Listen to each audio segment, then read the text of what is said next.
A heavy-duty rear-loading garbage truck costs up to $500,000. It is engineered to survive 12 years of daily compaction in the harshest urban environments on Earth. Between 2013 and 2020, the EPA documented 245 fires at U.S. waste facilities caused by lithium-ion batteries.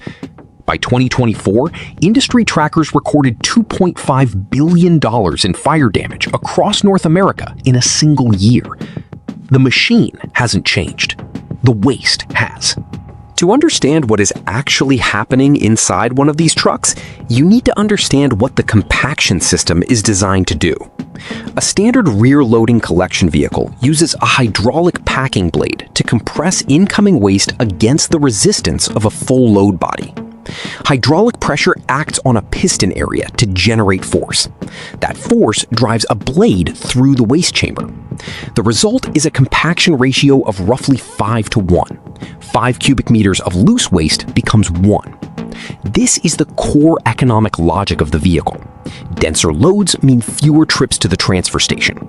Fewer trips mean lower fuel costs, lower labor hours, and higher route density. Every cost per ton metric that a fleet operator gets measured on points toward maximum compaction. For 60 years, that logic worked. The waste stream was soft: organics, paper, cardboard, glass, plastics. None of these materials store energy. Crush them and they compress. They do not fight back. A lithium-ion battery is a different problem entirely. Inside every lithium-ion cell, a porous polyolefin membrane called the separator sits between a positively and negatively charged electrode. That membrane is roughly 25 micrometers thick, less than 1/3 the width of a human hair. Its only job is to keep the two electrodes apart. As long as it does that, the cell stores energy safely. The moment it fails, the electrodes touch, form an internal short circuit, and the stored electrical energy begins discharging through the cell's own chemistry. Temperature rises. The electrolyte, a lithium salt dissolved in an organic solvent, begins to decompose. That decomposition is exothermic. It generates more heat than it requires. More heat accelerates the reaction. The reaction generates more heat. This is thermal runaway, and it does not stop until the cell has fully discharged. In some cell architectures, that means fire. In others, it means a pressure rupture.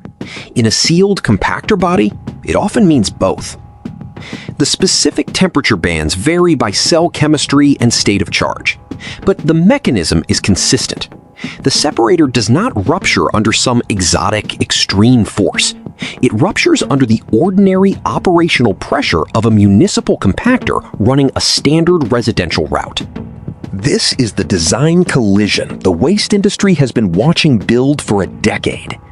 In January 2025, a curbside collection truck in Ravenswood, New Zealand, stopped mid-route after a single lithium battery ignited inside the compactor body.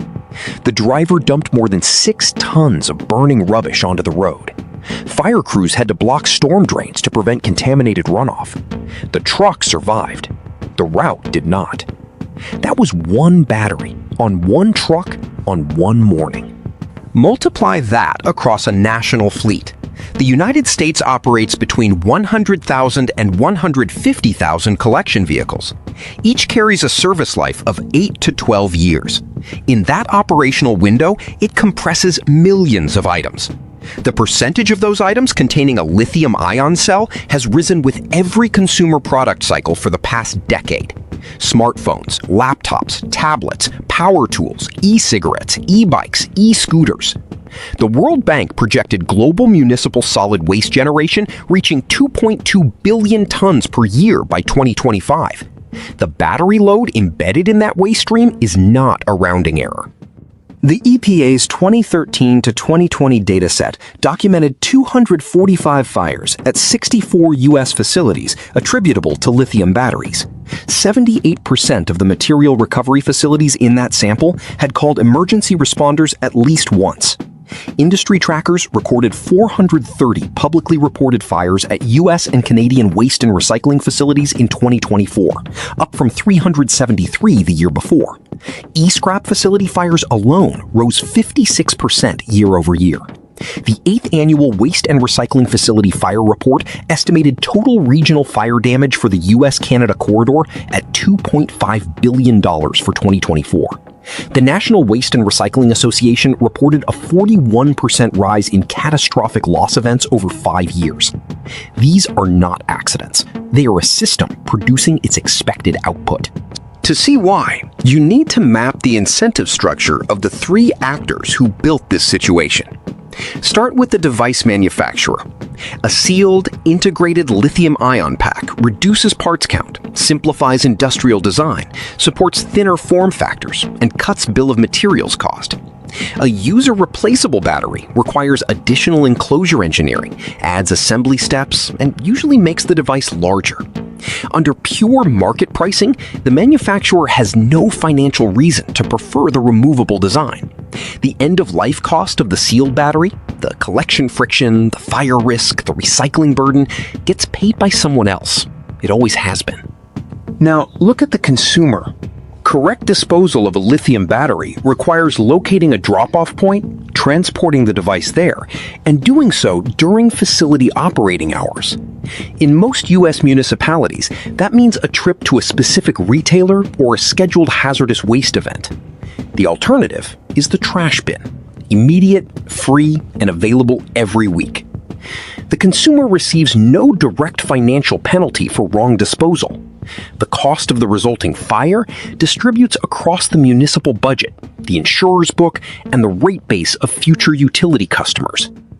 The private cost of compliance is visible and immediate.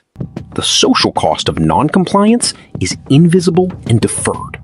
Now, look at the fleet operator. Route efficiency in municipal waste collection is measured in cost per ton, fuel per ton, and labor hours per route. An optimization pass across those KPIs consistently favors higher compaction, fuller loads, and fewer transfer trips. Published routing research finds cost savings of 12 to 15% from efficiency improvements alone. The compactor is not a safety device, it is a margin mechanism. A battery fire is a low-frequency loss event against a daily measurable throughput gain. The expected value math from inside the operator's budget is not irrational. That is the problem. 3 actors, 3 private benefits, 3 socially displaced costs. The waste stream absorbs the contamination, the fire department absorbs the call-out, the insurer absorbs the loss, and the loss spreads thin enough that none of the 3 originators face meaningful pressure to change. In Essex-Windsor, Ontario, the regional landfill recorded 1 fire in 2023, 5 fires in 2024, 9 fires in the first 7 months of 2025. The waste manager described it to the board in December 2025 with precision. The terrain changes as the site develops. Suppression access is never the same twice, and municipal fire departments are forced to respond to calls they have no effective tools to fight. His statement to the board was direct. We don't want to burden our municipal resources and fire departments with landfill fires. There's not much they can do, but they're the ones who take the call first, and they have to act. That is the downstream end of an upstream decision. The battery was sealed into the device at a factory. It was discarded in a bin by a consumer. It was compressed by a hydraulic blade inside a $500,000 truck. Now, it is burning inside a landfill cell, while fire crews navigate uneven terrain. The European Union has decided to move the cost back upstream. Regulation 2023/1542 establishes binding recycling efficiency targets, 65% recovery for lithium-based batteries by the end of 2025, rising to 70% by 2030, and mandates that producers fund end-of-life collection, treatment, and reporting. The logic is precise. The party that designs the product controls the cost of its end of life. If that cost is not visible to them at the design phase, they have no reason to design it differently. Extended producer responsibility makes it visible. The United States has no equivalent federal framework. State-level rules vary enough that a coherent national picture does not exist. Without a repriced equation, the system continues producing the same output. More fires, higher insurance premiums. The NWRA reports that MRF insurance costs have climbed from under 20 cents to as much as $10 per $100 of insured value in some markets. Facilities that survived the underwriting environment of 5 years ago are now uninsurable at their previous terms. That cost passes to municipalities. Municipalities pass it to ratepayers. The manufacturer of the sealed vape battery that started the fire in Ravenswood has paid nothing. The $500,000 garbage truck is not a luxury purchase. It is engineered metal doing a necessary job in a hostile environment.